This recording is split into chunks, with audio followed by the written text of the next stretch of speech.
Pagtalikod ng dalawang giraffe, napansin kong may malaking sugat sa puwet ang isang mas matangkad. Kaya isa si Miller sa ipapasuri ni Hilario sa akin. Mayroong lumaban ng matindi dyan kay Miller, pag natamaan yung puwet, Takbo na. tatakbo na po. Regular na may nagsusuring veterinaryo sa mga hayop ng safari. Pero dahil sa laki at namamagang sugat ni Miller, kailangan na siyang matignan. Pwedeng itong lumala at kumalat ang impeksyon at tuluyang manghina si Miller. Kaya nagkasaagad kami ng medical mission kasama ang Provincial Veterinary Office ng Palawan para sa mga giraffe. Dahil higante ang mga pasyente namin, hindi namin sila basta-basta mahahawakan.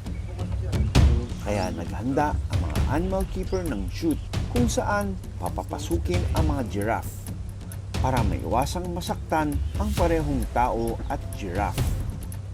Ikaw. Naipit ka. Sige. Huwag ka dyan, magkaan dun. Unang pumasok si Alfaro. Huwag niyong bubuksan ha. Oo, huwag mo na. Huwag.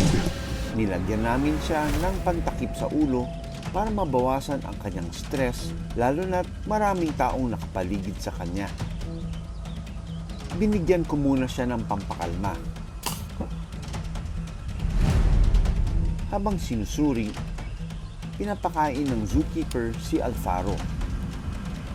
Mabilis namin siyang nakunan ng dugo at nabigyan ng vitamins. Ang susunod kong pasyente, may 15 talampakan. Lalaking giraffe, may malaking sugat sa kanyang puwetan.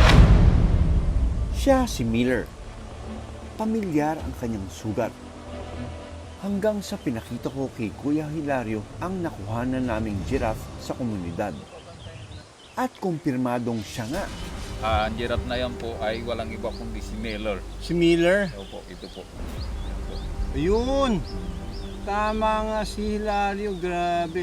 So, pag pupunta si Miller dyan, mga ilang araw na Inaabot siya ng mga 3 days hanggang 5 days. Natural sa mga giraffe ang mag-ikot at maglakad sa kanilang lugar.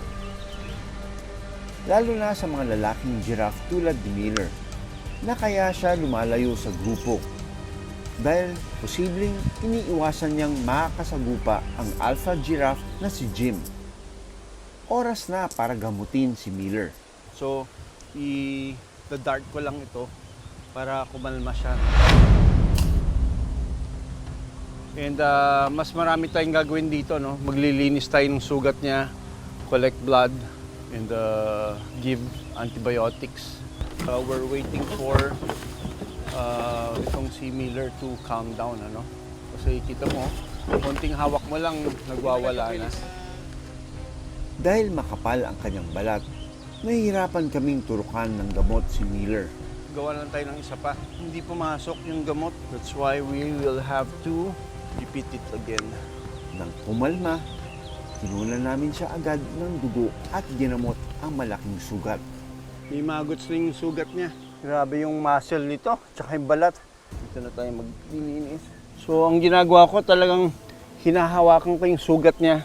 Tinatanggal ko yung mga uod, medyo mabaho na yung amoy. Ang ganitong sugat, hindi pwedeng operahan. Mahirap i-manage ang sugat ng mga malalaking hayop. Ano? Una, hindi stretchable yung mga balat nila. Pangalawa, ang tigas ng balat nito pagka tinatahi mo yan. Ano? You're not in this type of working condition. Yung mga langaw, magpagpipiestahan yung malaking sugat na yan. Kaya hindi ideal na operahan to. So, management na lang talaga ang gagawin natin dito. Reverse na natin.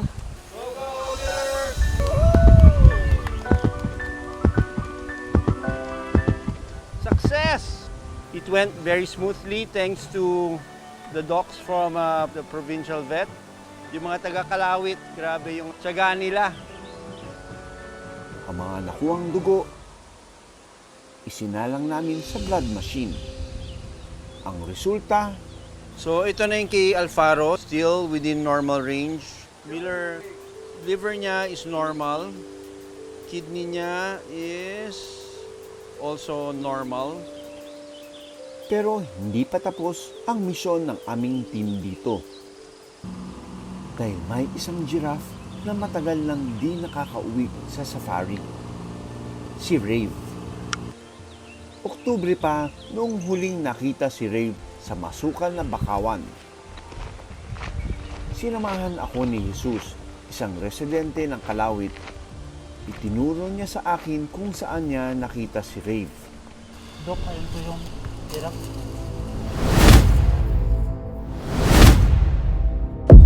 Hanggang sa nagpakita na siya sa amin. Pero Oh my God, kalansay na pala.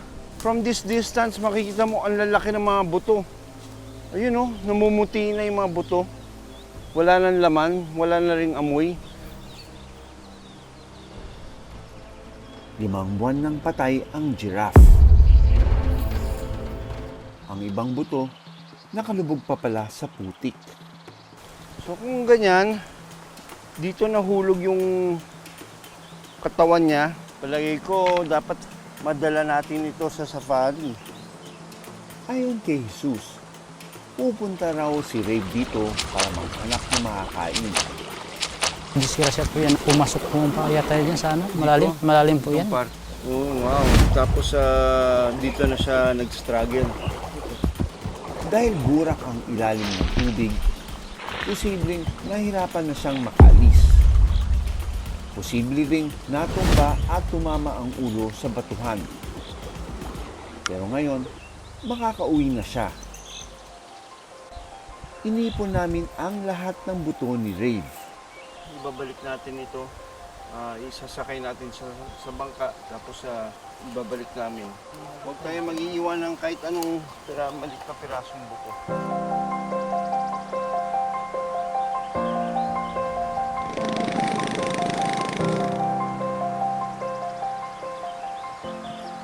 Pagdating sa safari, Look, si Rave. Thank you very much. Ito bahay niya. Oh, so to give respect to Rave, sinoli namin sa inyo. Thank you. Yung initiatives niyo, malaking bagay sa amin yun. Kaya kung malayo nga yung kanilang yung kinamatayan nila, doon na lang yun. Ito naman, hindi naman ito na bury, hindi naman ito na, kasi nandun sila sa Marcy area, saka wala na nag-initiate na gawan pa ng burial. sinubukan naming buuin si Rave. Baka later on, magamit ito sa mga estudyante, ng mga vet students, mga biologists. Ito yung pinakamasakit na nangyari sa Kirib dahil nga yun nga namatay siya na hindi namin masyadong nasubaybayan. Siyempre, nagpapasalamat kami dahil ito naiuwi na dito.